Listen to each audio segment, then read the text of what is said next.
Hi, my name is Simon Hedley, known to my clients and partners as a strategic alchemist and an ultimate connector. I'm a chartered accountant who brings together and bridges the worlds of business philosophy, finance, marketing, optimization, ontology, and so much more. Always focused on one thing, the simple idea that can make the difference to people and projects so we can tip the scales in their favor and get them complete. Pause, Stop, Reset is all about the three little words that can make the difference. They have for me and my clients, and I hope they will for you too. During the show, you'll get to learn about my guests' real-life experiences and the insights and lessons they've learned as they've navigated the resets in their personal and business lives, which you'll be able to leverage yourself. So let's start the show.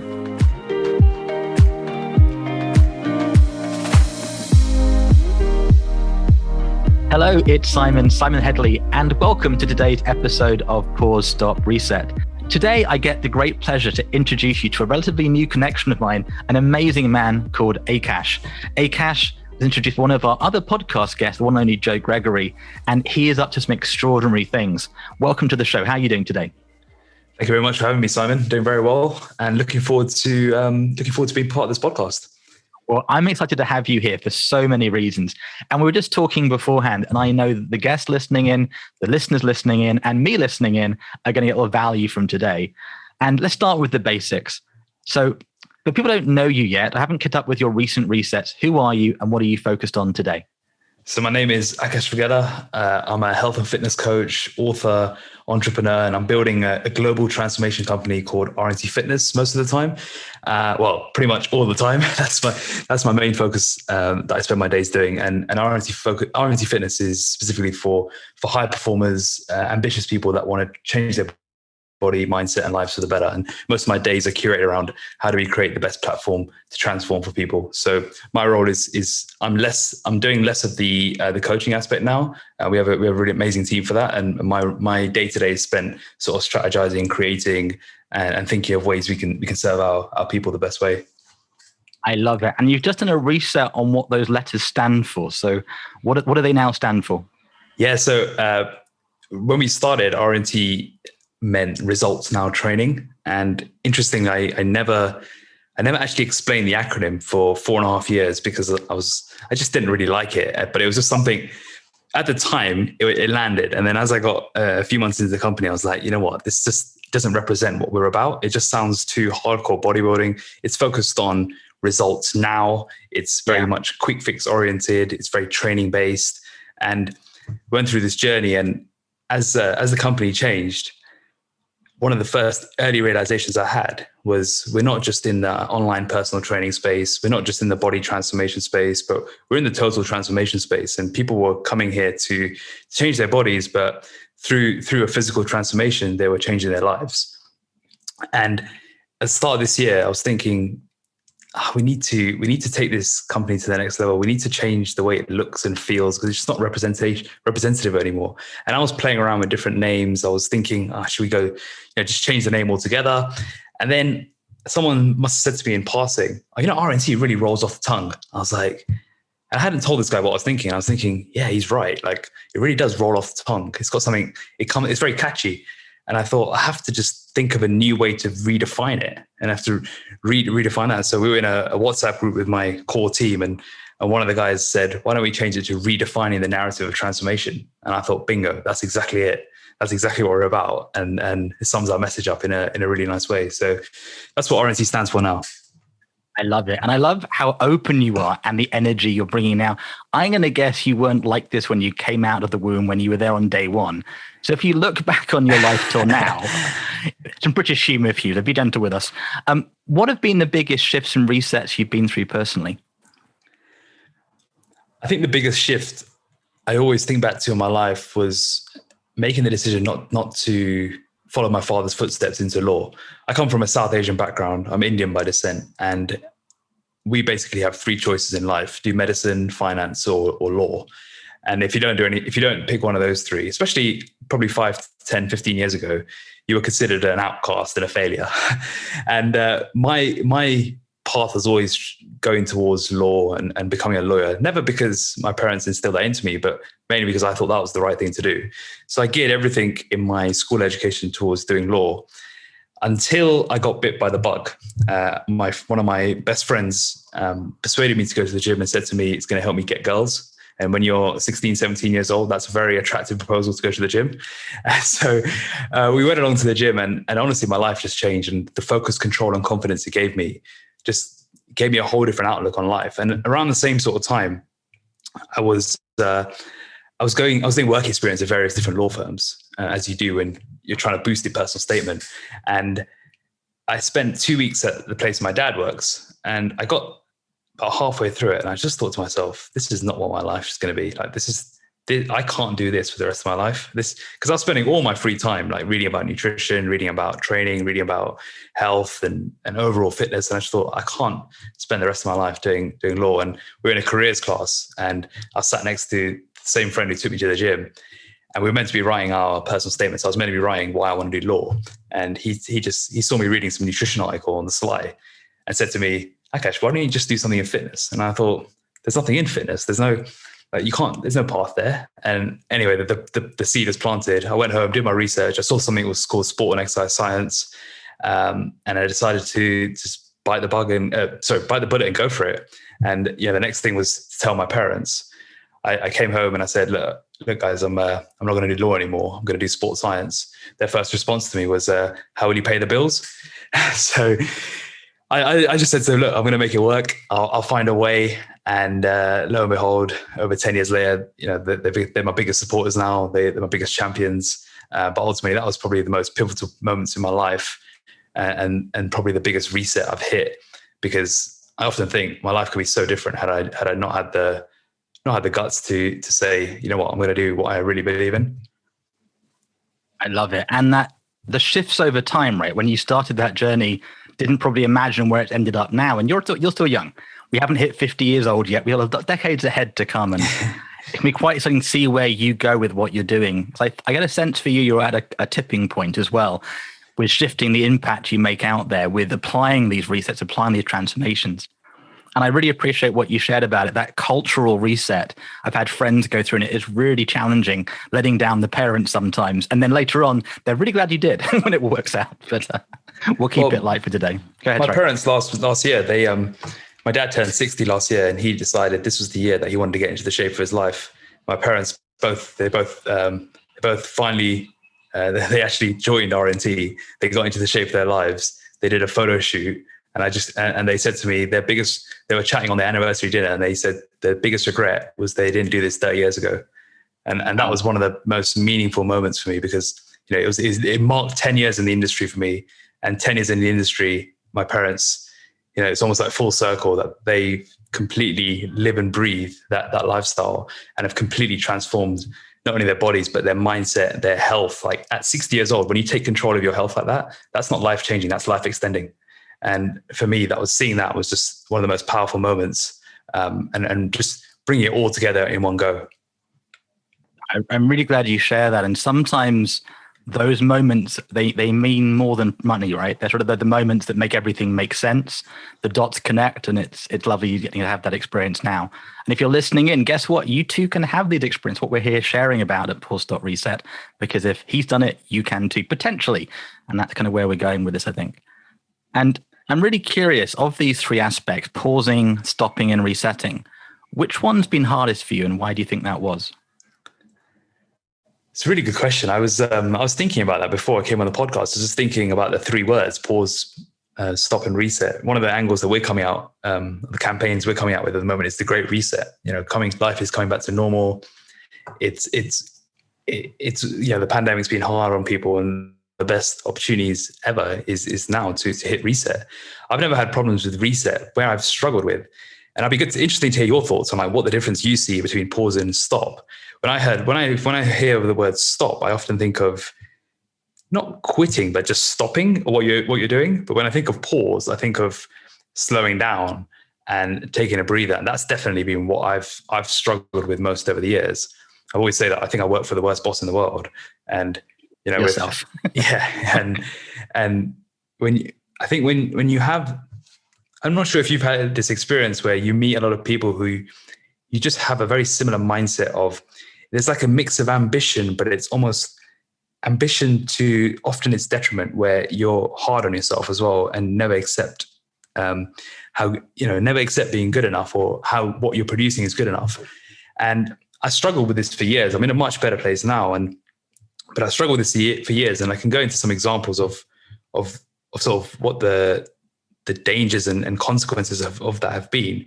But just this morning, one of my mentors said to me, "You're up for a chat on 7:30 in the morning on Thursday, just for a social catch up." And I said, "No, I would have normally, but I'm normally meditating at that time." He was like, "Good for you, mate. Like you've really changed this year." And just to put this into a bit of context as to why pausing has been difficult, at the start of 2019, the company RNT was growing pretty rapidly, and ironically, I was looking after my nutrition and food, but I wasn't looking after my mental state, and I wasn't looking after that aspect of health. And I was pushing so hard, and without taking I wasn't pausing, I wasn't stopping.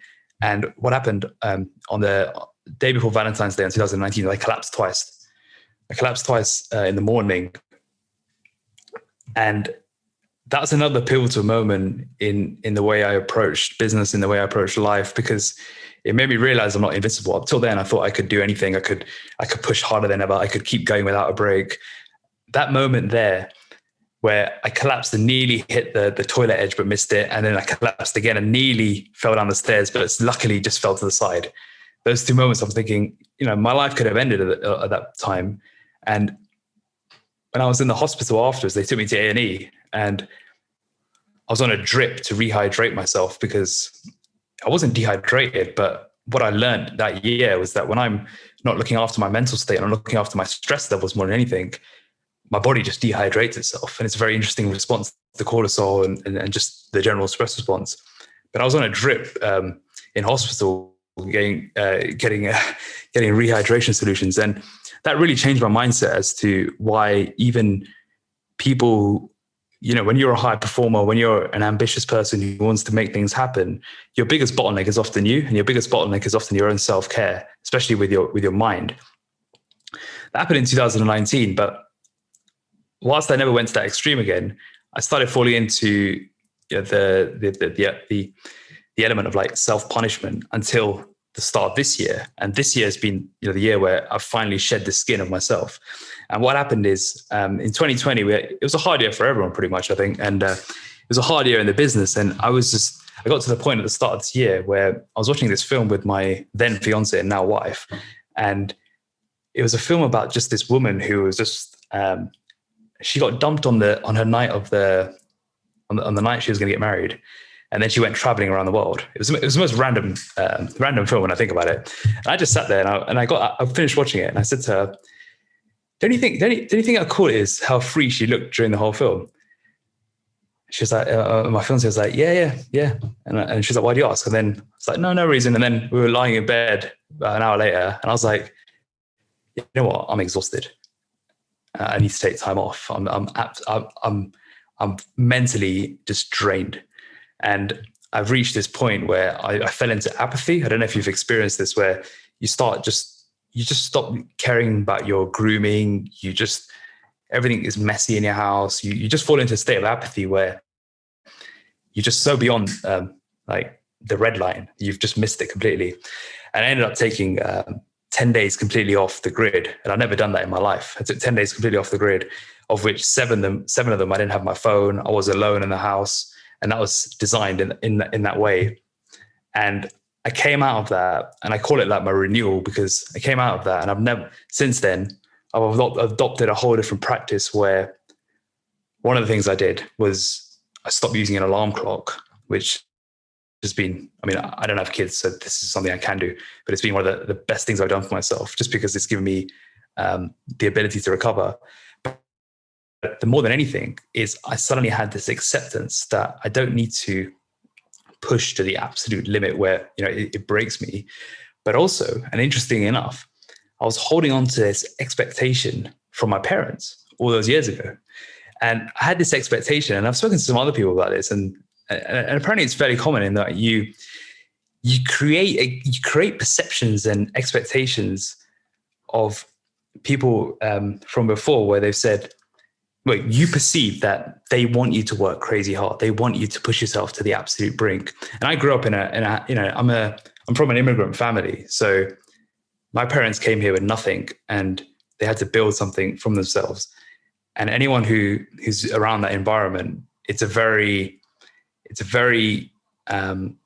relentless culture in that you're continuously working nonstop.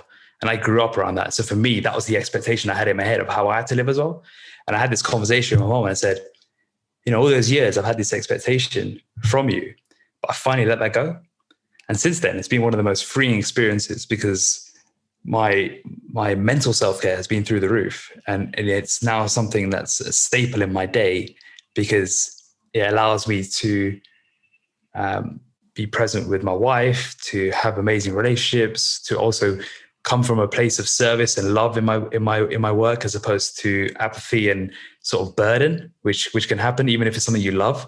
And now I'm in a place where I feel I can genuinely serve and create an impact, as opposed to just sort of trying to chase your own tail at all times. So I know there's a long answer, but hopefully it gives you some context. No, it was a great answer. And ironically, you're actually speaking exactly to the core of what this is all about.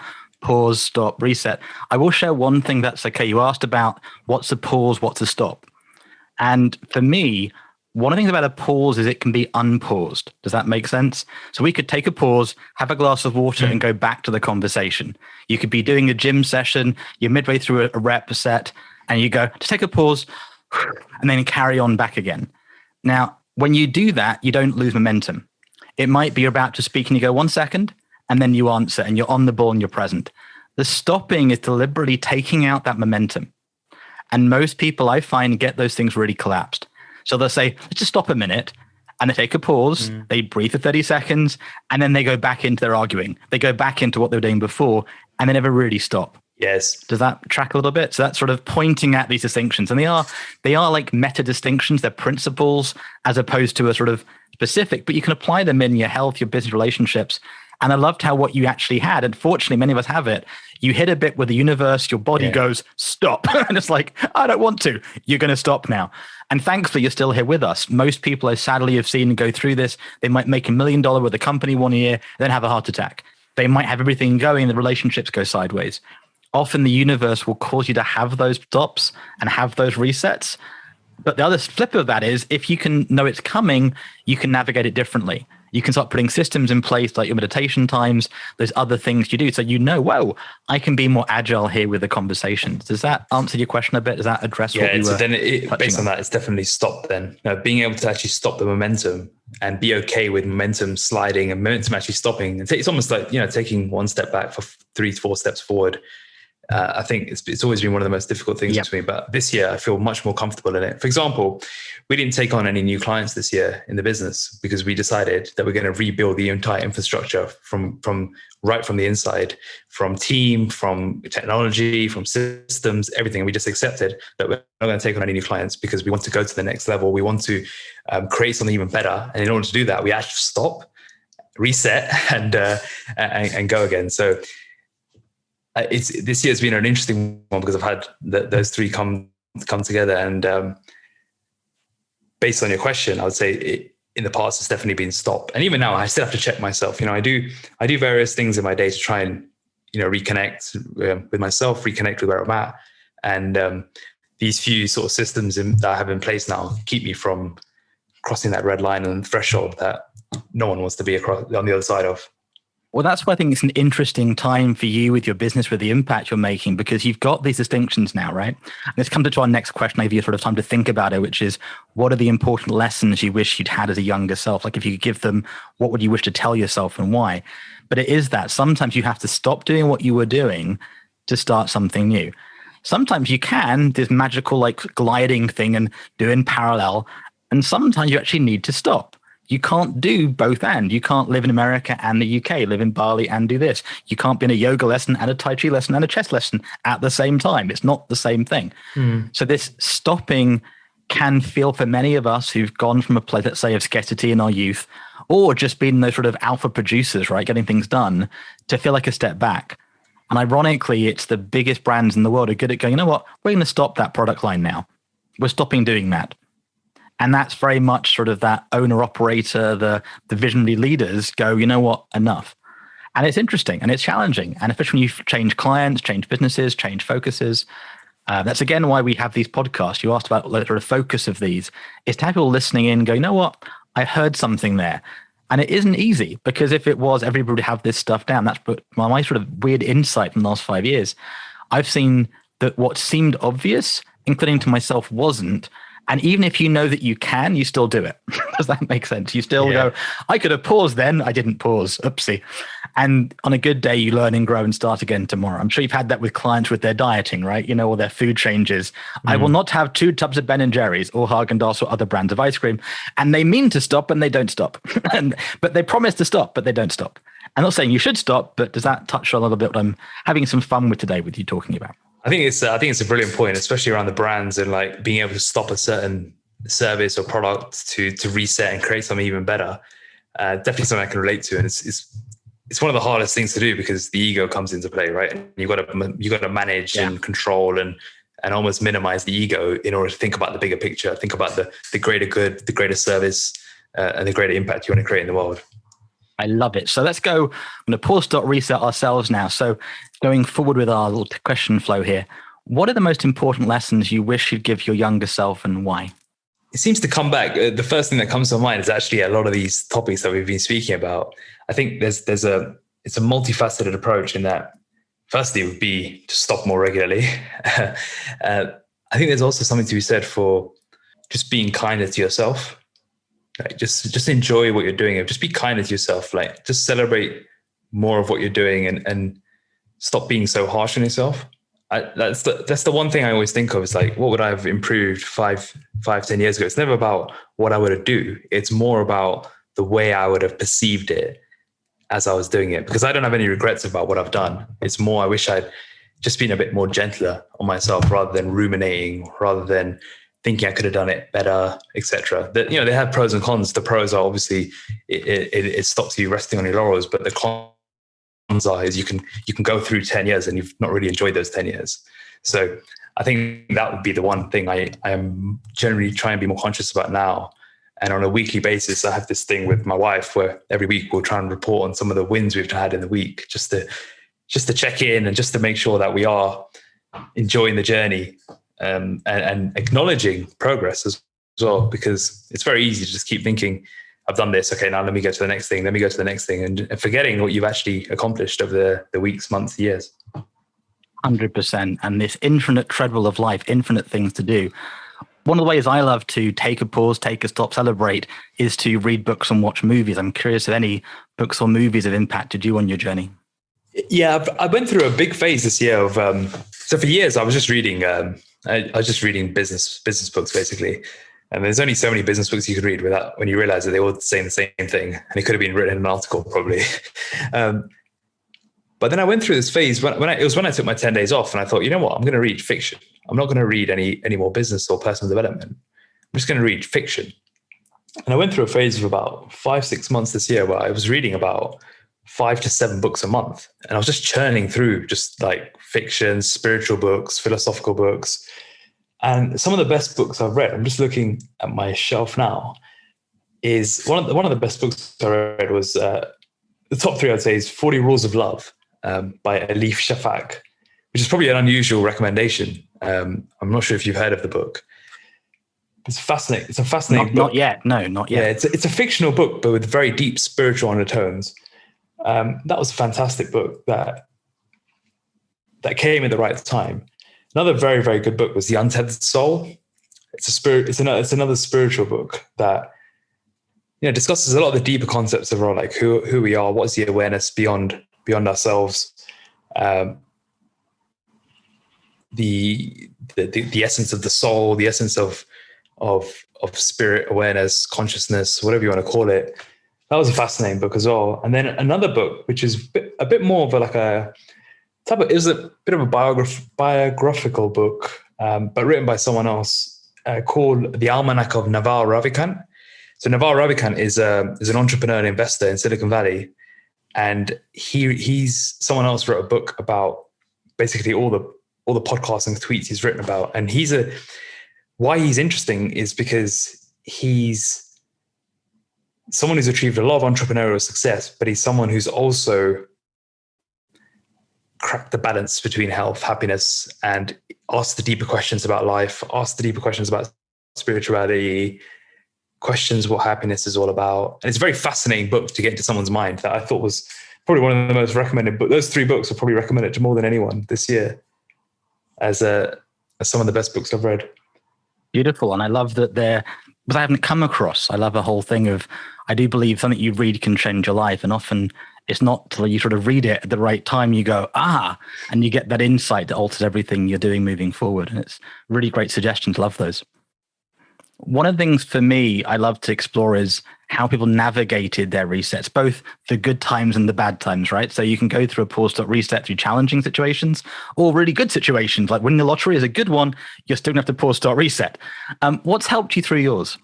I think the biggest thing for me is having a really close inner circle. I've been really lucky to have very good people around me from a young age. And a lot of my closest friends are still from secondary school, actually. And having a very supportive wife, having some really close friends, having good mentors, being close to my family. I think I always say I wouldn't be able to do anything without these people around me. And I think especially in the challenging and the good times, I got married about 6 weeks ago, and it was the most incredible time because we had the opportunity to have a small wedding, and everyone there was just exactly who I wanted to be there. And that was, again, an example of pause, stop, and reset. And I think more than anything, cultivating those relationships and just putting the effort into them really reaps rewards, and in ways you can't really measure tangibly. And I think that's been the biggest factor for helping me navigate through these periods. I can see why we're going to get on really well. We think very similarly, different lifestyle, different experiences, but I'm so with you. It's those relationships that they're not transactional. It's not linear why you've built them, but they're there over time and they can make all the difference. And hopefully you can for them too. I know that it's a big asset having where you can reach out to this inner circle, trusted advisors, trusted friends that can go, nah, or yeah, that sounds cool. Whatever else it is they do for you. I get that. And I really glad you brought it up. I think it's so vital. Often we see these solo success stories in the media, and it's never a solo journey. There's no such thing as a self-made man is one of my points of view. Does that agree with you a little bit? Yeah, and I think also, which might be pertinent to some of the listeners, is it's very easy to get carried away. When you're on this mission, it's very easy to get carried away and forget about these relationships and not put the time in. You hear about this so much of of people who make a lot of money. They finish what they're doing, they quit, they exit or whatever it is, and then the biggest regret is they lost all their friends along the way. They destroyed everyone around them, and all these sorts of things. And I remember hearing that at a fairly young age. So I was lucky to kind of take it on board and thinking to myself, I don't ever want to get in that position. And there was a period about 3-4 months, ironically, just before I collapsed in 2019, I hadn't seen my friends for a while. And I remember being on a plane and thinking, I was talking to, at the time, she was my girlfriend. I was saying, why, she said to me, when was the last time you saw your friends? And this was probably mid-Feb, and I said probably before Christmas. She's like, "Wow, you normally see them every week. What's happened?" It's like, "I'm not sure. Let me. I need to change this." And ever since then, I got back into the rhythm of at least seeing one close friend at least once a week, and that makes such a difference in your life. There's so much joy that comes from it, but it's only when you don't have it you realize the impact it can have on you. And I'm very proactive about that, and aim to cultivate at least one really, really deep, meaningful connection a week, in person as well. So really good advice, so vital and so hard in this time when, at times for me anyway, it was illegal to go meet my friends, even my family living in the same town with the whole lockdown we've been through. But different times today we are resetting, and again, great suggestions is scheduling things, making time for it. I think such an important idea. And I'm curious, given your work, and again, people listening often looking to make a shift to transform what's possible for them in their lives, what are your biggest suggestions for them?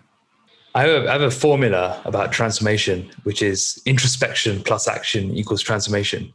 And the reason for that is because you can introspect all day long, in that you can you can think about all the things you're going to do. You can go to the best motivational speeches. You can listen to this podcast.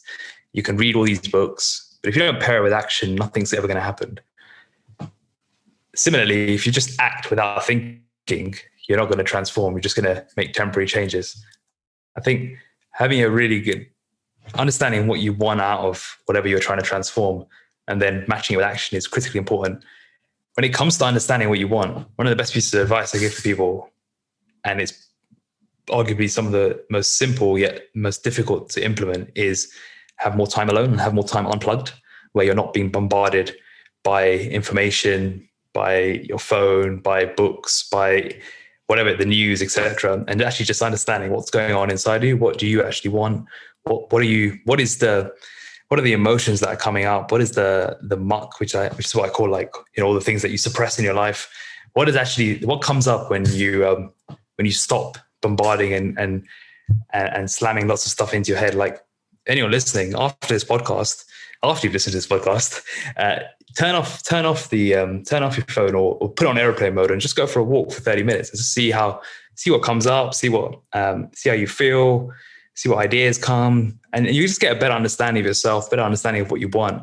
And then with that information, then put the action in and you'll get the transformation that you really deeply desire. Great suggestions, 100%. Agreeing with many of it. I think it's so important to give ourselves that time off.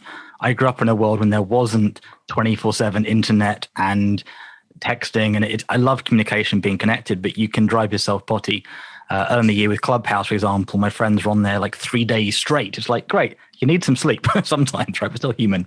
I like to make things really simple. The simple idea, as we say. So for our listeners, what's the one takeaway? If they get nothing else from all you said and all you are, what's their one takeaway you'd love them to be left with? The one takeaway will be to always prioritize your health. No matter where you are in your life, no matter what season you're in, what journey you're on, what you're trying to achieve, always make time in the day for your health, your physical health and your mental health every day. Nice and simple, nice and clear. And again, so true. Having all the wealth, all the connections, but you can't move and you can't enjoy it is so challenging. People do go through challenging health issues, but yeah, health is definitely one of those things you don't really take for granted till it's gone away, right? So you have that moment of 999 and A&E here in the UK. Then you're like, I need to focus on my health now. It's one of those things to really do day after day and do the time into it when you can. I really agree with that. Have you enjoyed being on the show today? I've loved it, Simon. It's been great to connect with like-minded people, and I can sense that you've got similar sort of thinking as I have, from a completely different probably background, lifestyle, and experience. So I always love meeting people like this. So thank you for having me. It's a pleasure, and we are just getting started. I look forward to more conversations, live meeting, and more in the world. I've been gathering people like you for decades, not gathering like a collection, but finding people that know what they're talking about and living it to help inspire me, help me do my reset, and then help other people. There really is a movement, is transformation going on, and I'm excited because I can hear in you a lot more depth than you may realize.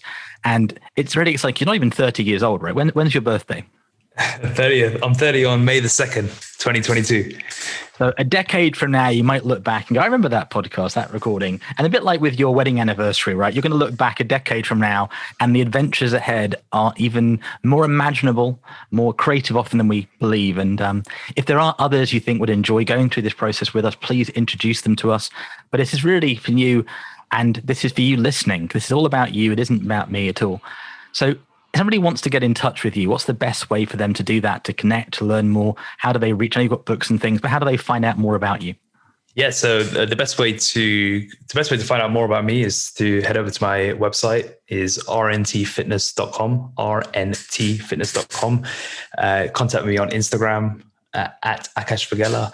Check out my book, Transform Body, Transform Your Life, which you can get from anywhere, or Amazon. Those are probably the best ways to find out more about what I'm about, my philosophies on health and fitness, and generally just what I'm up to.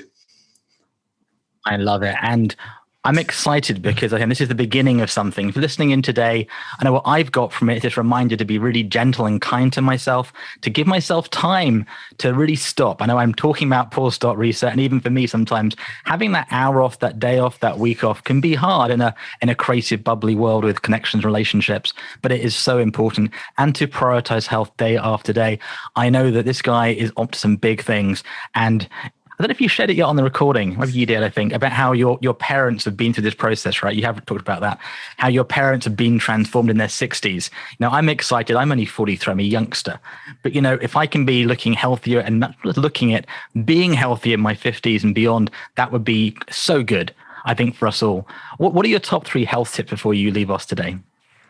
Top 3 health tips, super simple for anyone to implement literally straight after this podcast.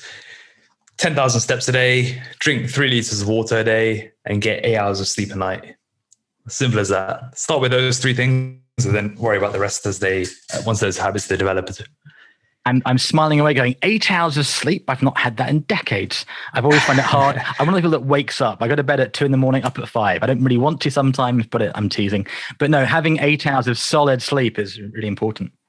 Well, it's interesting. You might be an early lark then. You might be someone who, no matter what time you sleep, you're always up early. So you probably suit an earlier night, and then because you're going to wake up early. Because some people, even if you sleep late, you'll just naturally wake up that time because your circadian rhythms are built like that. So that's quite interesting.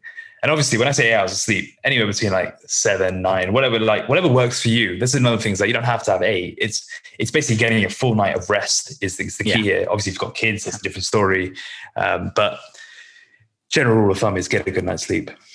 It is. So we've got 10,000 steps, drinking water and getting good rest. Those are 3 simple steps we all need to make sure we focus on. And so for now, I'm going to take a little pause, take a stop, take a reset. And before we do, so you get maximum value, don't miss out, make sure you head to Apple Podcasts, subscribe, give us 5 stars. And as was touched on earlier, what are you going to take action on? What are you going to think about and then take some action on so you get results in your life and get your life transformed the way you want it to be? It's been a great pleasure having you as a guest today. And I'll see you as a guest next time very soon. Bye for now. Once again, I'm Simon Hedley. Thank you for listening to this episode of Pause, Stop, Reset, which is brought to you by the team at simonx.com and published by thesimpleidea.com. So you get maximum value and to access all the bonuses and gifts, make sure to head to pausestopReset.com, register and explore the portal. And if you're looking for great people, check out onesmartnetwork.com. If you've enjoyed the show, do give us a positive review, subscribe, and share this episode with friends. I can't wait to share our next episode with you. Till then, remember you can always choose to pause, stop, reset.